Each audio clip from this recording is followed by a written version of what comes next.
60 bolsonaristas que fizeram parte daquele ato terrorista do dia 8 de janeiro de 2023, numa tentativa de dar um golpe de Estado, de destruir a democracia brasileira, fugiram para a Argentina. Todo mundo sabe que a Argentina é um país hoje dirigido por um extremista ultraliberal e irresponsável, o cara que diz que se a pessoa estiver passando fome, ela vai se virar para encontrar comida e comer.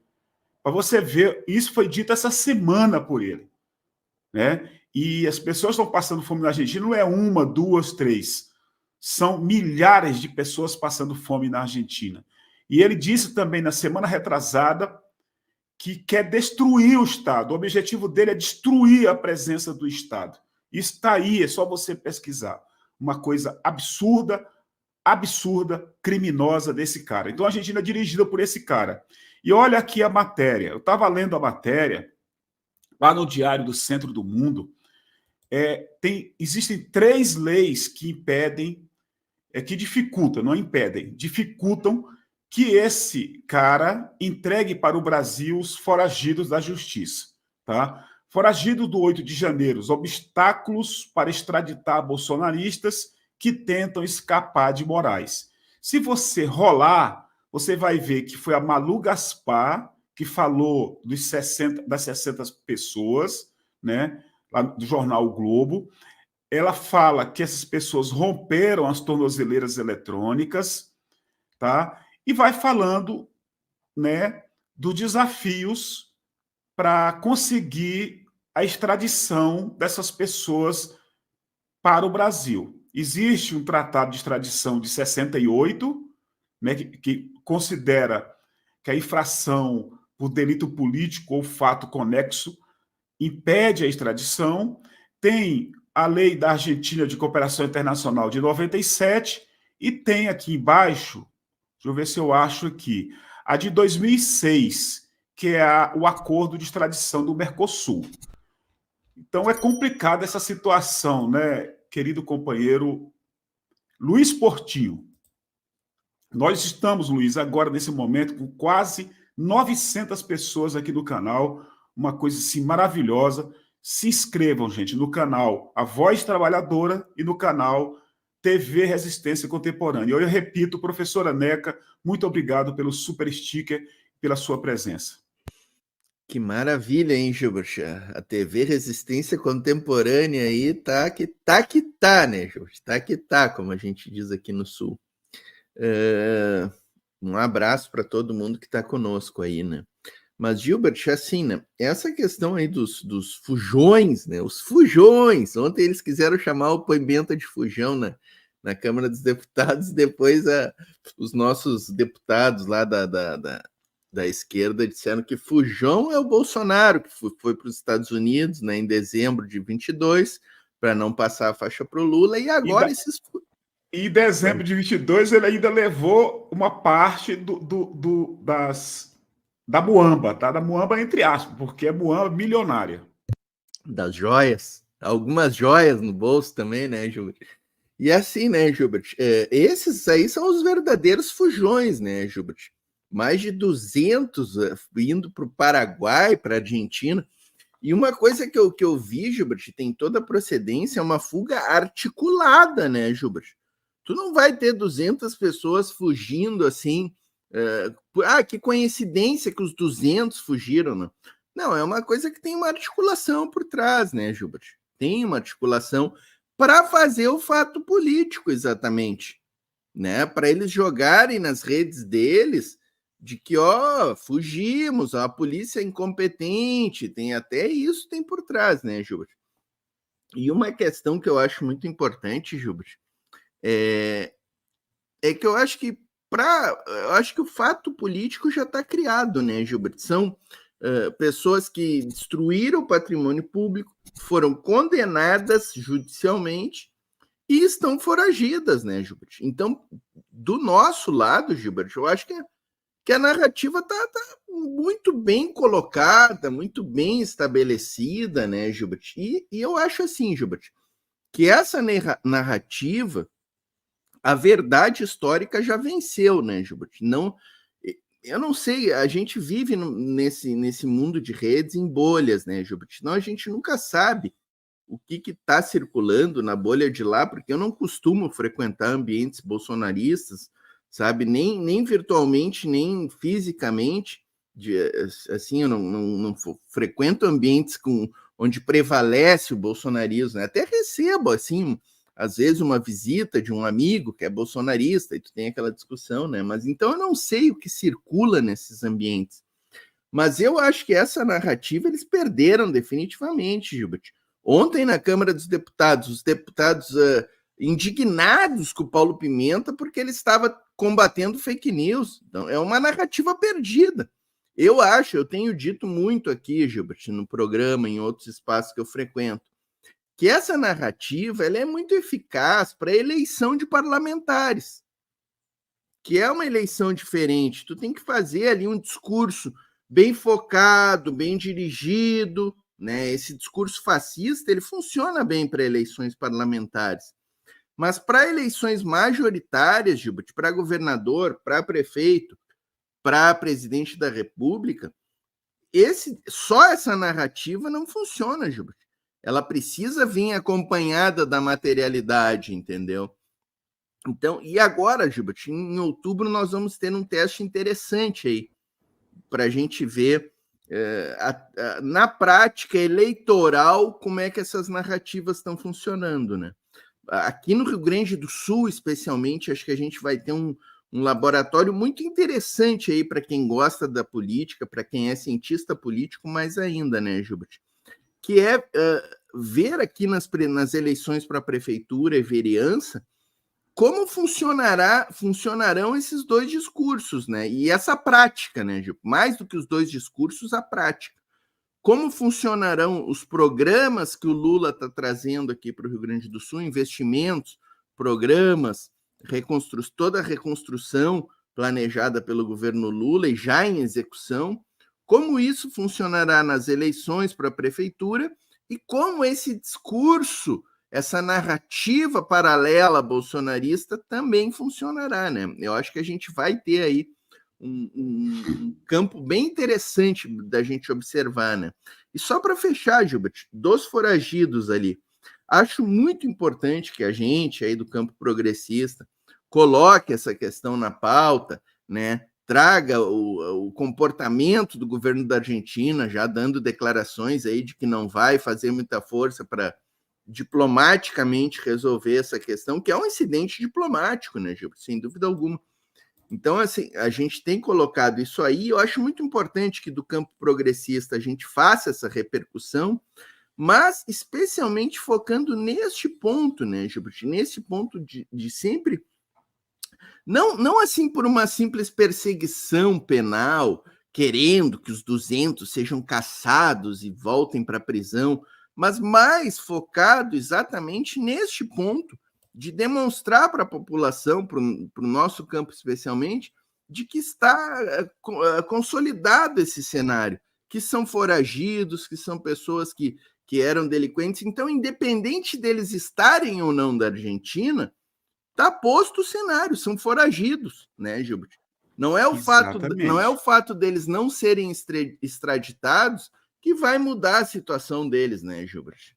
Exatamente, muito bem colocado. Nós estamos aqui no Brasil ao vivo, nos canais TV Resistência Contemporânea e no canal A Voz Trabalhadora.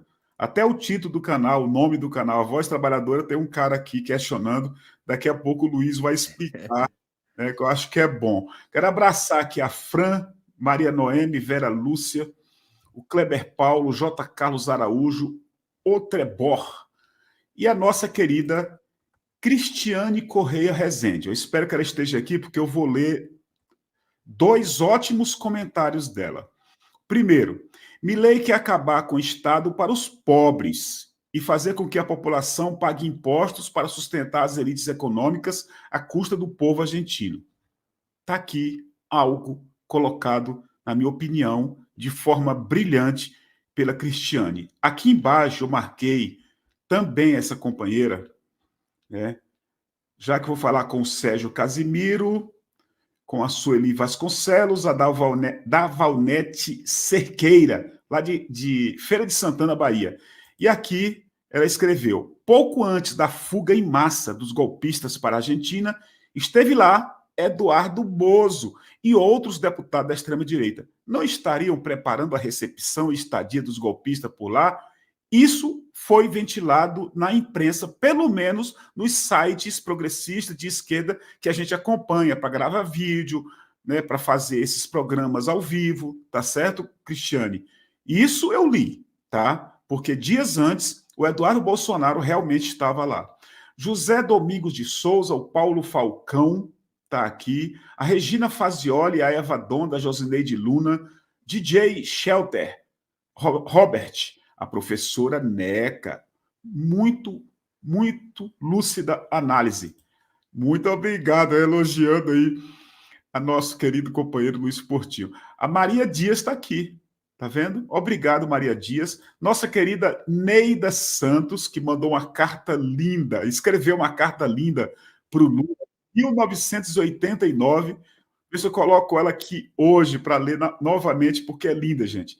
Cristina S. está aqui, o Paulo Roberto Carneiro, o João Batista Gonçalo, lá do Piauí, nosso querido João, a Maria Aguiar, a Eliana Maria Silva, a Sônia Silva, nossa escritora Verônica Fonseca, Francisco Moura, muito obrigado. E a Cristiane agradecendo. Nós que agradecemos, minha querida. É sério, nós que agradecemos. O Raimundo Nonato, a Eliana Maria, o Paulo Roberto Carneiro, a Maria Dias, José Domingos de Souza, Maria de Fátima. E a gente quer mostrar um guerreiro, tá? Vamos mostrar para Gil Carvalho e vamos pedir um comentário aqui do nosso querido companheiro. Isso aqui não está na pauta, mas é importante. Vocês sabem que houve uma espécie de porrada verbal e física na última quarta-feira e ontem, na CCJ.